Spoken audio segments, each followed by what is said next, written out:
Hey everybody, this is Michael. This is my literacy autobiography. I really was excited to make this. It never occurred to me to write something like this before, to create something like this before, even though reading and writing have been such big parts of my life. So here we go. It's hard to pinpoint earliest books that I loved. I just know that I was lucky enough to grow up in a family that really encouraged reading, that encouraged inquiry and thinking and having dialogue about big ideas and stuff like that, and storytelling too. I think it was that back in San Diego that when I was growing up here, before I moved away, I found many used bookstores. We're in the area, on Adams Avenue especially. And at these stores, I discovered this writer, John Bellairs, who's kind of unfortunately forgotten today. He was kind of eclipsed by the Harry Potter phenomenon, for better or for worse. But I think his books are extraordinary. He was also had the benefit of having this great artist illustrate them, Edward Gorey, who's a sort of Gothic artist, Gothic illustrator. But these books are essentially about a young, orphaned man who's a teenager who befriends either an old professor or an old librarian, depends on the series.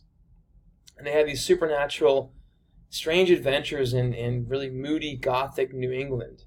And they're just full of suspense, but full of ideas as well.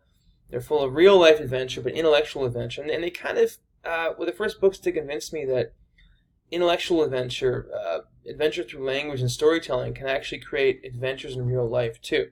So ever since I read those, I was just sold on reading. Then, when I was an early teenager, I went up to Idlewild in the mountains with my family, and at some point I also went to a bookstore there as well, and I discovered this book called A Life in Hand, which is about how to create a journal. It's by Hannah Hinchman. I super encourage anyone who's interested in writing, in journal keeping, in the combinations of art and writing, to buy this book. It's amazing. It's beautifully illustrated too, as you can see here, some illustrations from her book, from her own journals actually. But the book just makes this really convincing philosophical argument why journal keeping a journal at any age, at any era in your life, is so essential for living a more full life and for really embodying your experiences on this planet. So ever since I read her book, I started keeping a journal, age 13, haven't let up. Although, like I say here, I burned some journals from those early angst-ridden teenage years that were just kind of humiliating, but that's fine. I've retained most of the journals, and I can look back through them as sort of evidence of a life of living and thinking and observing the world. At the same time, I discovered these history books by Genevieve Foster that were also illustrated, and these convinced me that someone could actually write about and make sense of, conceptualize big global events, big historical events, even though they were just one person. So that really broadened my views of what was possible through language and writing. At the same time, also in those teenage years, because I was going to Catholic school and I was an ordinary teenager, for better or for worse, I discovered more sort of subversive literature, more edgy literature, thanks to the local Tower Records, which still had a wide array of strange books and magazines and stuff like that. And this was a time when I discovered poetry, and poetic language in particular, more broadly speaking, and how it could really convey sensations, thoughts, and feelings that were just not the normal ones or the familiar ones, but ones that were strange or difficult to explain, but still very much real. And my first love of poetry, I think, arose through Ariel by Sylvia Plath, which is essentially just a record of all her experiences. She doesn't hold back. She really describes what's happening to her in her psyche, in her body, in her mind, her soul, her emotions. At the same time, Howl by Ginsberg, equally as open in terms of the subject matter. He talks about everything, nothing is taboo, everything is ripe for poetry, and just recognizing the freedom in such language was completely eye-opening for me. But I also realized that literature and poetry and poetic language isn't just books, it's music as well. So I got into rock music, Nirvana especially, bands like that, PJ Harvey. And this Nirvana album, in Utero, I read the lyrics. I sat down and read the lyrics after listening to the album obsessively over and over. And I thought to myself, this is essentially Sylvia Plath, sort of in a rock band. And so I started to sort of engage in a dialogue across genres like that. And also Andre Breton, a surrealist. He sort of showed me that you can say strange things and they can still make sense. if that makes sense, on a sort of intuitive level. Moving on. But also books that were more about sort of defamiliarizing. Now, this is a kind of an ugly sounding word, but I think I learned this in school and in my undergrad years. It basically means, of course, looking at things that are ordinary and making them strange again. And I think that's what reading and writing are really great at doing. So books like A Wrinkle in Time by Madeleine L'Engle was a fantasy novel, but it was also about an ordinary family. Books like Dandelion Wine, which was just about childhood and how childhood itself is like this amazing creative lens, and if you look through it, everything is transformed, everything becomes enchanting. So trying to find the fantastic and the mundane, that's what I use books for at a very early age, and I still do. Walden by Thoreau, same kind of thing.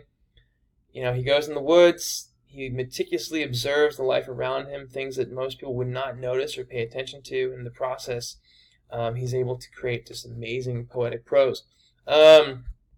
So at a certain point as a teenager, then I had to make a decision about where I wanted to go to school, what I wanted to study. I was lucky enough to go to UC Santa Cruz, where I studied a bunch of things I wasn't really prepared to study, although they were literature-based, and they were based in my interest. But they went way beyond anything I had studied before in high school or read about on my own. It was more of a global emphasis on literature, but it was also about critical theory, queer studies, feminism, gender studies, all these kind of critical toolboxes that I'd never really encountered before as a high schooler, and I kind of wish I had in some ways, because that first semester there I almost failed the class on Karl Marx and Marxism. But ultimately, I did well there, and I had tremendous professors, tremendous mentors, including Angela Davis, the former Black Panther, and a bunch of other people, and they helped shape my vision of myself as a lover of literature, but also as someone who thinks that literature can help us be better citizens and better thinkers and better members of our community. So when I graduated there, I spent 10 years kind of wandering, drifting, working, trying to survive. Then I went to UNLV for graduate school, and I did same kinds of stuff, but totally different concentrations. It was still English language arts, but the concentrations were poetry and poetics, the study of creative writing, pedagogy, rhetoric. And it was there that I first taught classes for the first time, because I had to offset my tuition. So it was a great opportunity, because it was free schooling, but I also got work experience. So I just want to kind of go over a few of the very difficult texts that I encountered there at UC Santa Cruz, and ones that I wonder if I had encountered them in high school would have had the same experience. Because just that one summer separated me from not reading these kinds of texts to reading these kinds of texts. I just think that's fascinating. So, for instance, Ulysses by Joyce is an amazingly difficult book, complex book, experimental book, but it's essentially about one guy's really boring day in Dublin. Which I think is amazing that Joyce turned the banality of everyday life into like epic prose writing. Things like Adorno, his reflections on society through a Marxist lens, very technically difficult stuff. Things about objection and the unspeakable by Kristeva. This tremendously weird novel called Dahlgren, which is essentially a magical realist dystopian novel, told mostly from the African American experience, or point of view rather.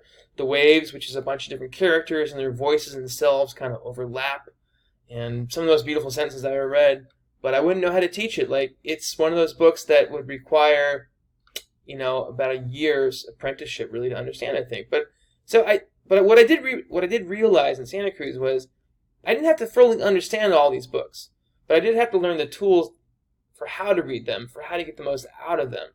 And in learning those tools, broadened my conception of what language can do.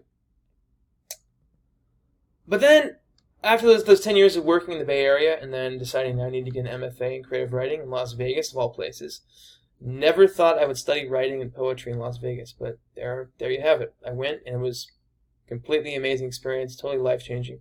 So I learned about poetry, I learned about rhetoric, I learned about how to teach English composition. I designed a literature course that was good in many ways, but completely flawed and a failure in many other ways.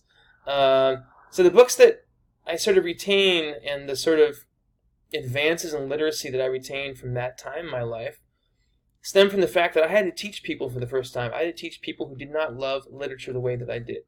I had to engage with people who were sort of indifferent to the uses of English unless I convinced them otherwise.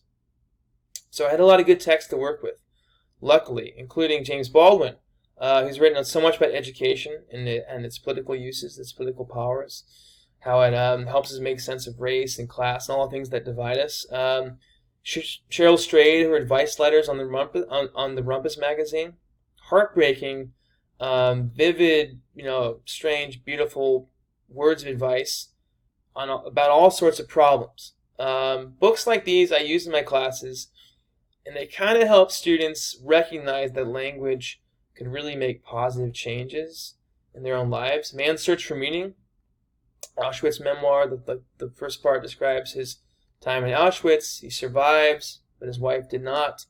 In the second part, he conceptualizes his whole new theory of human psychology based on his experiences there. It's a book that's often given to people in solitary confinement to help them endure their extraordinarily painful time there. Poetry by H.D. that she wrote when bombs were dropping on London during the Blitz. So just the fact that somebody could write poetry when their city was being bombarded. All these things I shared with my students, but I also learned to read these better myself. And in the process, I learned to try to engage with people who didn't share the same love of literature that I did. Oh, the previous book that I showed you was, that I didn't mention, was Teaching to Transgress by Bell Hooks. She's a black feminist, sort of radical theorist, and her books are really about how to use education as a means towards freedom, self-realization, and breaking down barriers of class and sexism and all those things that divide us. I share this paragraph in a lot of my classes, though, because I think it actually is about things that students don't think are about school. It's about joy, it's about ecstasy, it's about pleasure and danger. So she says, I love being a student. I love learning. School was a place of ecstasy, pleasure, and danger. To be changed by ideas was pure pleasure. But to learn ideas that ran counter to values and beliefs learned at home was to place oneself at risk, to enter the danger zone. Home was a place where I was forced to conform to someone else's image of who and what I should be. School was a place where I could forget that self and through ideas reinvent myself. And that word reinvent is the one that I was kind of sold on when I read this aloud to my students. I was like, this is the word that really makes the strongest argument for the powers of language, because storytelling, creating a narrative, sharing words that are artfully done can help us reinvent ourselves for the better.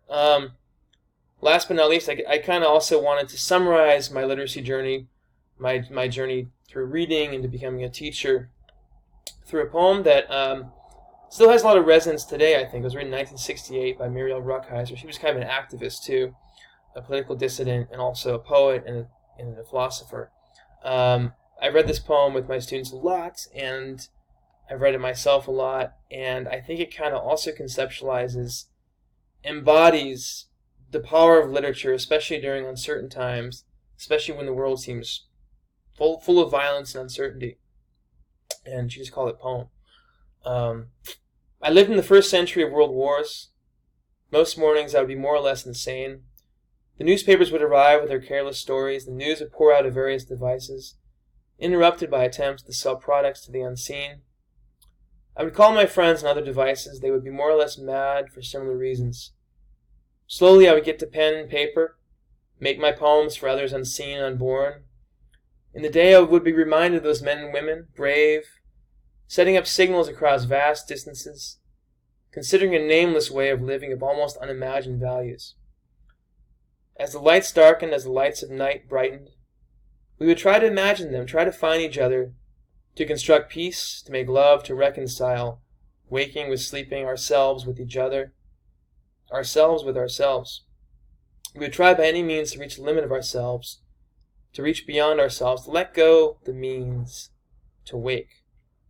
I lived in the first century of these wars. So this poem really gets to the gist of it, I think, that language is a way of creating communication across differences, of reconciling things that have been torn apart, of trying to bring some sense of wholeness amidst all the things that are broken and are breaking. So thank you very much for listening, and I look forward to looking at other people's literacy autobiographies. Thank you.